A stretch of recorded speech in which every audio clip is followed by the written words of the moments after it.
Alright, got a build overview video here for my Exsanguinate Scion character that I've been playing for I think a little over a week or so. This character is a decently expensive one that I've invested quite a lot into, and it's not like a build that I made for like particularly min-maxing super efficient damage or anything in particular, just one I made for fun.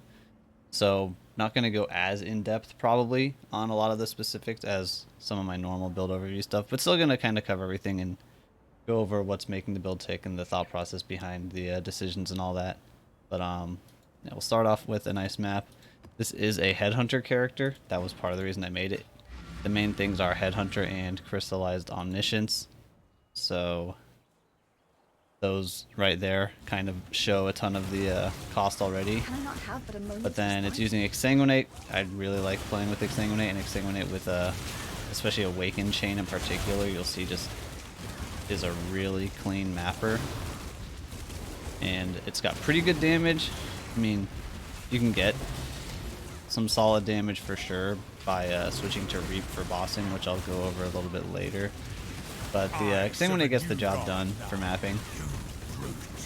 And the Headhunter's actually pretty fun to play with. I'm kind of enjoying the new Headhunter, where you don't really need to even juice your maps up before. It used to always feel like you had to be doing like beyond maps and everything, or else it was just, you know, not worth it.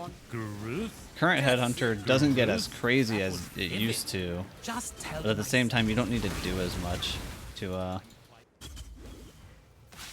get it really rolling. I'm gonna cheat a little bit here too because I got Betrayal. These research encounters have a ton of rare mobs in them, so I'm just gonna take this opportunity to juice up on some buffs. Flee, ancestors. Enough, then it is subterfuge. But yeah, pretty much just zoom around the maps. I've done a lot of harvest and expedition farming in particular with this character. I mean, you can see there, other than when the boss goes semi-immune, with a handful of headhunter buffs, it's pretty strong. It's definitely enough damage to feel pretty good. And the mapping, again, is just nice and easy. And the character's pretty damn tanky. Should probably mention, like, basically the emphasis that I made on prepping out the character stat-wise and everything was speed and defense, and then kind of just let the damage come through having good items and through headhunter buffs. And that's kind of where it's landed. I think I hit the mark pretty well. So we get into the nitty-gritty, the gear. So like I showed initially, crystallized omniscience, stack a lot of attributes, turns into omniscience. My character is sitting currently at 1555 omniscience, which is essentially just over 100% all res and 100% LE pen, so quite a lot. I've got the headhunter on, which just kind of goes well with Omni builds in general because it has a lot of attributes, but just a fun item to play with. And then the rares are all pretty straightforward, other than maybe the body armor. This league currently, a lot of pieces, the way to make your gear is to just get a fractured mod and then like spam essences or something. Not a huge fan, but whatever. The helmet's a very important one. I have a lot of mana reservation, 12% mana reservation implicit, 10% mana reservation suffix from an essence, and I actually also have a mana reservation enchant, which I kind of needed everything. I'm a little bit more mana open than I need to now, but that was after a lot of other changes. And then this was done just basically, I think, spamming the mana reservation essence on a fractured item until I got like a good attribute roll. In this case, I got tier 2 strength, and then using Veiled Chaos or Ashling to get +2 AoE, since that's where my auras are going, which I'm running Grace, Determination, Purity of Fire. And then I also have my Righteous Fire in here. I could put like the Vitality in, wouldn't be a bad choice, but I just kind of wanted to sneak out a little bit more damage because I think this is giving me, it shows 42% more spell damage, otherwise it'd be like 40. Shield has max fire res. I'm scaling max fire res on this character. I got lucky and happened to find this base early on, but a max fire res fracture is very very good because otherwise it's a pain to get all the other stats. So this one was spamming dexterity essences until I hit spell suppression. This has tier 2. It's not actually high enough eye level for tier 1 because you need 86. And then just some life stuff. Both rings are just one fractured suffix, and then this was either harvest chaos reforges or strength essences. I'm not sure which one I actually did there to get the stats. And I happened to just randomly hit T1 life, which was cool, and then unveiled my reduced mana cost. Otherwise, I would have had probably the unveiled life roll and crafted reduced mana cost, which the reduced mana cost is important. I'll get into that. The other ring has fractured lightning res, and then cold and chaos, which I was just using because I need a lot of cold and lightning res. So basically just used this one for my resist purposes, and I put resist quality on it. The gloves have just a bunch of attributes. These actually have really insane suffixes that I just super RNG'd into hitting. I was using deafening essences of strength, and I hit tier 1 spell suppression and tier 1 dexterity, which is stupidly rare. You could technically have better gloves with like attack and cast speed while focused suffix instead of one of the attribute rolls, but at this point these were just so nice that I'm just gonna keep them, I think. Boots have a strength fracture, and I had to spam ailment avoidance essences on it until I hit a spell suppression roll, and then did Veiled Chaos or Ashling to get a movement speed prefix. The high tier, I think that's a deafening essence. Ailment avoidance is really important because it's needed to get to 100% avoidance so that you're ailment immune. And then the weapon is just a +2 with whatever else you can get on it. I got lucky with mine. I happened to hit a high cast speed roll using my fossil combo for +1 all spells, which is shuddering corroded metallic fossils. Is basically the go-to way to get +1 all spells on most weapons. And then just annulling, or maybe you craft cannot roll caster and annul. You basically try to get down to as few stats as possible. And then cannot roll attack, harvest aug fizz, whatever else to get the plus fizz. And I just happened to be able to keep the cast speed roll. Otherwise, it probably would have been like trying to unveil a mod, so maybe I hit unveiled cast speed instead, which is also good. It's like 22% and gives you arcane surge on kill. And then the one different item that's like an old school one, which is currently double corrupted but not necessary. It's a dual influence with Redeemer and Warlord's chest, and the reason for this in particular is mostly because of the elevated Warlord mod. Elevated percent strength from Warlord chests also gives +1 to socketed strength gems, which means both my Exsanguinate gets +1, which is +1 to the level, and the Empower gets +1 from it. So it's basically +2. And then the percent strength becomes percent omniscience, which is a good mod in general. And then also just has elevated Redeemer. And aside from that, it's just hitting the Awaken Orb, hoping your third suffix is maybe something useful, which mine has all res, which is not really useful, but it's fine. And then just trying to get a life roll. I got a pretty lucky unveil for a percent life roll as well, but mostly those 2 suffixes on the chest. Let me jump through all the gems real quick. But the reason that all that the mana reservation is important, like I showed, I'm running Grace, Determination, Purity of Fire in the helmet. I'm also running Herald of Ash, Vitality, and Defiance banner. So a lot of mana reservation stuff getting run. Make sure that I have Righteous Fire. That's just for the spell damage boost. This is a non-crit build, as you can tell by the Elemental Overload Scepter. So needed to pump some more damage somewhere. And because I'm scaling Fire Res already, RF works pretty well. My shield, I've got movement skill, shield charge, life tap, faster attacks. Life tap's not entirely needed all the time, but when you get a ton of attack speed buffs from Headhunter, you don't have life tap, you can accidentally like spam 5 in a row and just run yourself out of mana, which might be a problem. Usually isn't, but just had an extra gem socket anyway. Boots is big Divine Blessing with haste and inspiration, increased duration. Haste is pretty interchangeable with Zealotry. Zealotry is actually more DPS, but haste is just speed. I want speed, I want to go fast. And you get to use Vault Haste, which is awesome.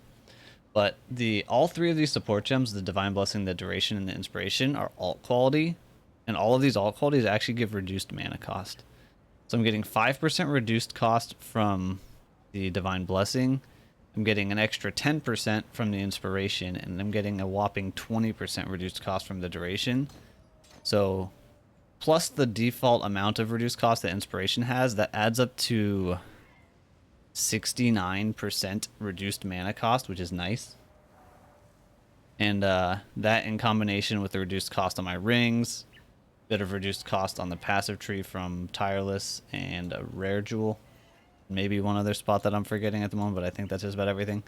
You end up getting the cost, reduced cost to like over 95, 96%. I think I'm at like 98 or something. And so my haste Divine Blessing costs a whopping 11 mana.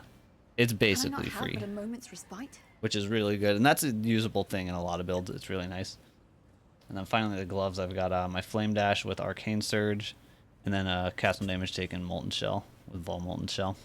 Yeah, normal-ish stuff. Flasks, I guess, real quick. Ruby Flask is good. Fire Res, running Righteous Fire, and also scaling Fire Res, which I haven't actually even shown yet, but yep. Evasion Flask, Armor Flask, Quicksilver Flask. And you can actually see I've got a lot of armor and evasion on this character. Like I said, it's pretty tanky. Without the flasks on, I'm sitting currently at 44,000 armor and just shy of 27,000 evasion. It's pretty good. And then 88 fire res, 76 cold, 76 lightning. I could get it to 90 fire res, I just don't want to. There's ways. Like if I sacrificed the action speed on my boost, I could get 2 max fire res. If I went way higher investment trying to roll a shield and somehow got +2 max all res, I could get to 90 fire res, right? But this hasn't been necessary, and the sacrifices are pretty heavy. But now jump into the other spicy bits, which is the passive tree. And the first main thing, the reason I'm scaling all this fire res is I'm actually using Lethal Pride with the Tempered by War Keystone, which makes half of cold and lightning taken as fire, and then it gives you less cold and less lightning, so it makes it harder to cap your cold and lightning, which was again why I have this ring with a ton of cold and lightning.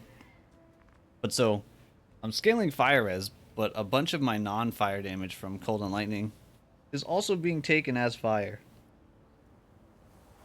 so it just helps a lot in general. It's similar to melding, but with melding getting nerfed pretty hard this league, it's a lot harder to get like melding at 90% res is better than Tempered by War. Melding, if you only got up to 80%, 86 rather percent all res, is only slightly better than Tempered by War. And Tempered by War for this build in particular is really nice because just getting Lethal Pride is huge for a ton of attributes. But before I get into the rest of the jewels, I'll just go over the basic tree. I am Ascendant with Chieftain and Raider. Raider gives a ton of suppression, gives move speed, gives frenzy charges, onslaught for single target type stuff. Just generally really good. And then Chieftain's good for this in particular because I am converting all of my physical damage into fire damage. So we get the fire damage, we get some regen to help with RF, we get chance to cover rares and uniques in Ash, which is 20% increased fire damage taken, and then 10% strength, which becomes 10% omniscience. For this setup in particular, really good. And then we also get to jump to the Marauder start, which is slightly better than jumping out of the Scion start. So I actually don't connect to the Scion start other than right here. Marauder, we just get some HP, go over this way to get our Scion area set up. Grab Avatar Fire, 50% conversion.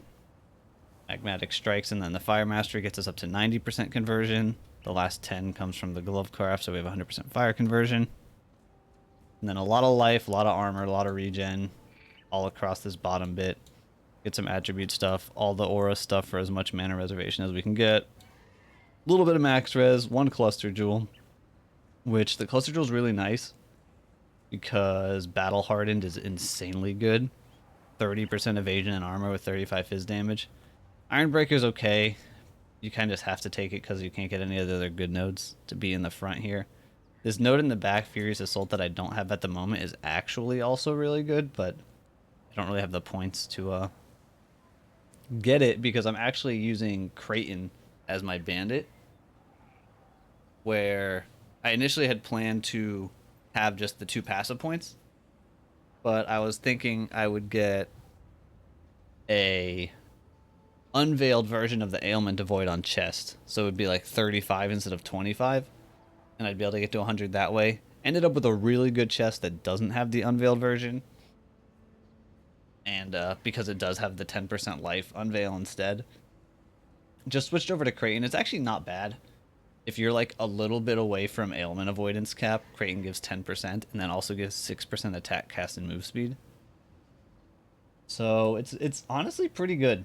If you ever end up with a build in a situation where you're like 10% short of getting ailment avoid capped, something to consider. But other than that, going up here past Templar, just a little bit more damage and then another aura cluster. And I'll have a POB linked for the character as well, so you can see all the passive tree specifics and everything. But the other big part here is the rest of these jewels. So right up here, the classic Unnatural Instinct. It's just an insane jewel in general. In this spot especially, you get a ton of AoE, a lot of cast speed, a lot of physical damage, a lot of regen, a little bit of spell damage, a little bit of skill effect duration. It's just really nice in general. You can see that whole list of stuff that it's giving. However, when you combo it with this setup in particular, with this Lethal Pride right here, it becomes even more insane because you can see towards the bottom, third from the bottom, this Unnatural Instinct is also giving plus 92 to strength. If I take my Lethal Pride out, that's only plus 20 to strength. So because of my Lethal Pride, it's causing this Unnatural Instinct that was already really good, just in general, to also give an extra 72 flat strength, which is Omni, which is really good. So yeah, it's a crazy combo. But then it's not even really done there, because the other jewel I have here that's kind of making our little Mickey Mouse head is a Impossible Escape, the Maven jewel. I just got one of these. This was actually my own drop earlier this league, and I was like, hey, wait, I could use this. It's awesome. At Conduit, I was originally planning that I would maybe make a crit character. Didn't end up panning out strong enough, so I went non-crit, because you can also get True Strike from this one, but I just don't have it. But you get Overcharged, which for a mapping character is incredible. 8% chance to gain Power, Frenzy, or Endurance charge, so I just kind of have charges all the time when I clear maps really fast. And then Reflexes for a lot of evasion and 10% suppression, and Hired Killer for a good life node with life on kill. The bonus here is that both of these two notables are also within the Lethal Pride and get to benefit from whatever Lethal Pride is adding to the notables. In my case in particular, it's actually not super crazy. The Reflexes one is the one notable here that doesn't have anything good on it. But Hired Killer has 5% chance to deal double damage that I'm just extra getting because, again, this jewel that was already just good because of getting these 3 notables is even better because of the Lethal Pride. Which, my Lethal Pride, I got pretty good one. I have 20% fizz damage here, 4% max life on this, and then a 5% increased strength on this notable. So 4 out of the 5 notables within reach here are pretty damn good. Aside from those jewels, the rest of the jewels are consisting of 3 Grand Spectrums. I have 1 for ailment immunity, and this one I actually planned. I found this on trade with 2% reservation efficiency, and for a while it was actually really good. I think I could ditch it now. I also have an Unnatural Instinct with reservation efficiency, completely unnecessary. Like, I don't think I need either of these, but for a little while having this one with a little bit of extra reservation efficiency was really nice. But anyway, that one's 1 of them for ailment avoidance, and then I have 2 with max life, which I think are both of these jewels, yeah. Don't need any minimum charges ones because, again, I'm using overcharge and I'm mostly mapping, so I just generate the charges while I map anyway. So triple Grand Spectrums, they're expensive, but they're really freaking good. And then the last jewel, well, I showed the rare, it's just a generically decent rare with reduced mana cost. And a Watcher's Eye, which I've got spell suppression while affected by Grace, which is key because I wouldn't be capped spell suppression without it. I think I'm at exactly 100. I forget if it shows above 100 or not, but need it to cap, and then this one happened to have some life recovery rate from Vitality, which is pretty nice too. Mastery is nothing too particularly important other than like Vitality efficiency and Determination efficiency. And then our anoint from our amulet is charisma. Another big aura one with a lot of mana reservation efficiency. I think that covers the whole tree. Yep, okay. And then, let's see. Pantheons real quick. I'm running Solaris and Ralakesh. Ralakesh is just nice for mapping so you don't get caught off guard by like particularly a random huge puncture, but Corrupt Blood's a little bit nice. I have a lot of regen, so it's not too bad anyway. And then Solaris is just really good for mitigation. I could run Brine King because I'm actually not stun immune at all. My only real stun stuff on this character period is the 25% avoidance on the chest and like 20% increased stun threshold here. So, I mean, I don't get stunned much. The only time I really notice it is the Arch Nemesis mod. If I really wanted to deal with stuns, I could, instead of attack and cast speed, boot enchant, have 80% stun avoidance if I've killed recently. And then that plus the chest would mean if I've killed anything recently, I'd be immune. But I've been fine with nothing else. Like you could get Unwavering, but again, I have a bunch of evasion. Wouldn't want to give up on it. So those have worked fine. And I think that just about covers it all. Yeah, I mean, it's an Omni character. It's fun. I like it. I just really like playing Exsanguinate and Reap, which is the last thing I've got here before I go. I actually just kind of bought this gem so I could show it. I'm going to take Chain out of my Exsanguinate and just do some real baseline. These are not rolled at all, just kind of want to show an A and B comparison. Exsanguinate damage without the headhunter buffs is not particularly high, but just by swapping 2 gems, I can become Reap if I want to do any hard bossing. I haven't, but just want to show real quick how this boss goes with, say, Exsanguinate, and then I'll show it again with Reap. Can I not help but amaze despite it? Yeah, you'll see the Starflare, deep space. Exsanguinate's fine. I'm tanky. I can kind of face take most things. I'm just being a little careful about the debuffs. How unexpected. But I don't have to switch anything other than take Exsanguinate out for Reap and then take this one support gem out for Awakened Spell Cascade. And it should more or less triple my damage. Maven, the challenge begins. And Reap is just mechanically better for bossing. Kind of, you can be even further away. My champion. I cannot aid you in this battle. My Reap looks really weird. I don't know if they did something to do with this league. Astral avalanche. Alright, here we go. There you can see the boss going down much quicker there. Unexpected. Or at least. Yeah, it's an easy enough switch. You get a lot of damage if you want to actually do any bossing. But yeah, that's the character. That's the build. It's a fun one. I like Exsanguinate. If you just wanted an idea, maybe something to think about, there it is. And thanks for watching.